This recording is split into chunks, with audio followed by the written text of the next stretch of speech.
music. Reason is mainly because they're indigenous. So whatever region you go to, these rhythms have been there for an unknown amount of time, really. Initially, many of the complex rhythms that came out of Andalusia were based off of the meter that the poetry was in. So you have very odd times, like 7/8, 10/8, 11/8, 14/8. Sometimes you have a whole time signature of 120 over 4. So you can hit the 1, go to the bathroom, come back, and you're ready to hit 1 again. And the rhythms that we find in North Africa are actually a little bit different than the ones you find in the Middle East because of the fusion of North African and African songs, African rhythms. So typically you'll find like this one, they're in 6/8. So there's a run, kind of like a 1, 2, 3, 1, 2, 3, 1, 2, 3, 1, 2, 3 kind of feel to it. I'll let George talk a little bit about that actually. About that? About the rhythms. Well, I'd like to start by saying this contraption that I have in front of me was inspired by the basic Middle Eastern percussion setup, which is usually played by 3 or 4 people. So one of the main instruments is this drum right here. I'll hold it up. I have it mounted on a stand. This is called a darbuka.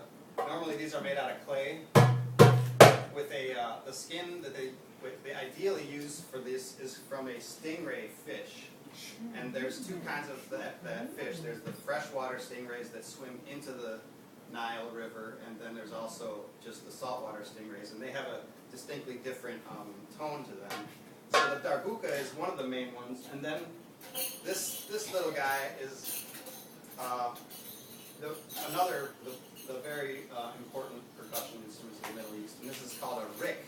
Looks like a regular tambourine. This skin is actually from a stingray.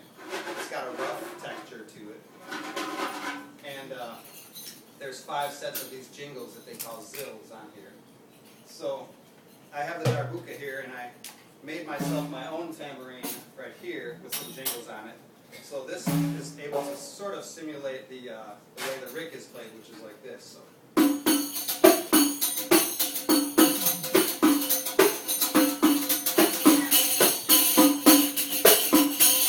And I have the ability to do that on this little mounted one in front of me so that I don't have to pick it up every time. So I have the snare attachment on it, so I can turn that off too.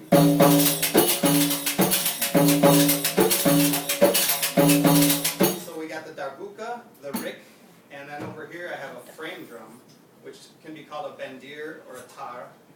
And this I haven't made it myself as well, and this is tunable.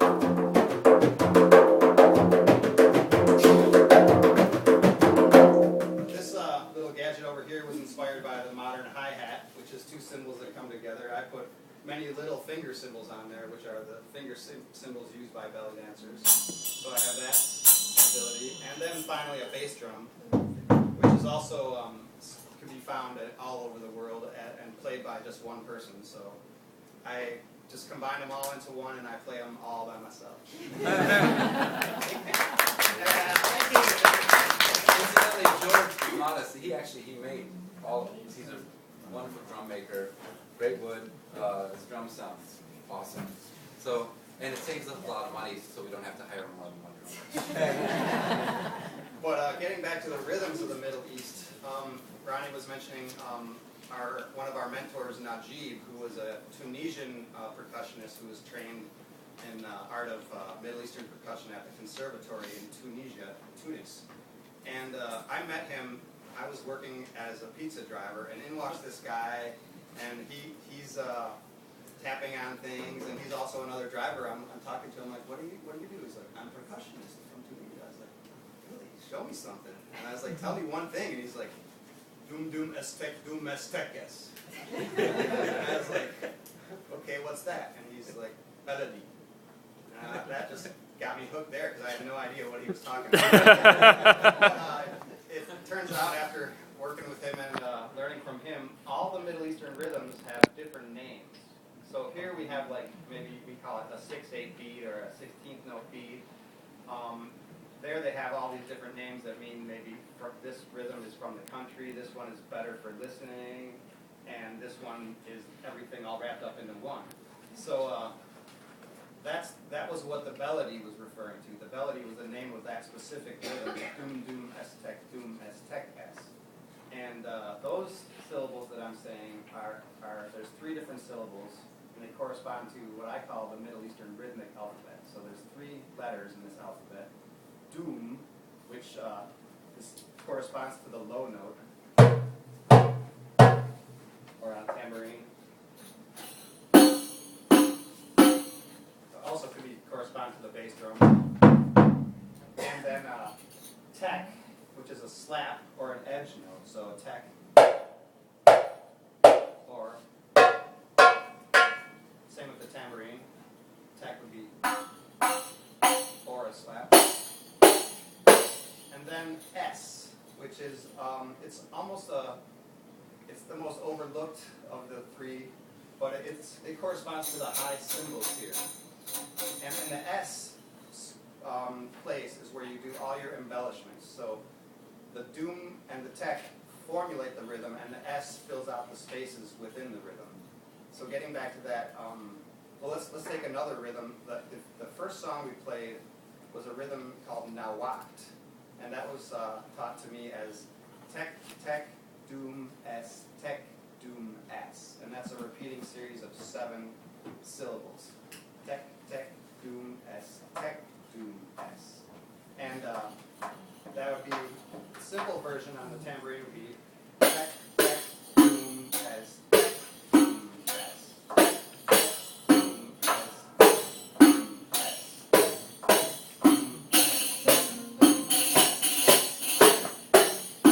S, doom, S.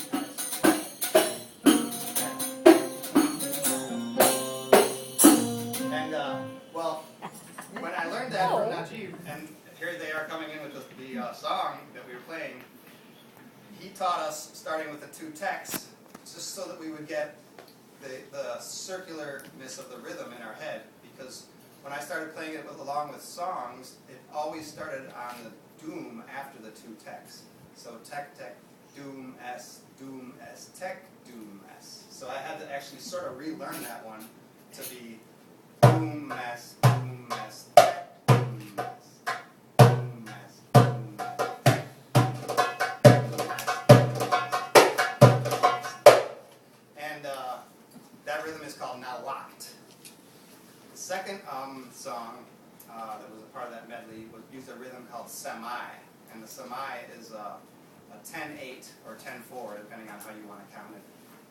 And that one goes, I like to count it in 2 pairs of 5. So doom, S, S, tech, S is the first half, and the second half is doom, doom, tech, S, S. So doom, S, S, tech, S. The accent is on the 4th, 1, 2, 3, 4, 5, and then in the second half, doom, doom, tech, S, S. The accent is on the 3. So it's 2 different ways of phrasing a 5 beats. 1 person. Yeah. So well, we played that already, but I'll play you a little example of it. S, S, S,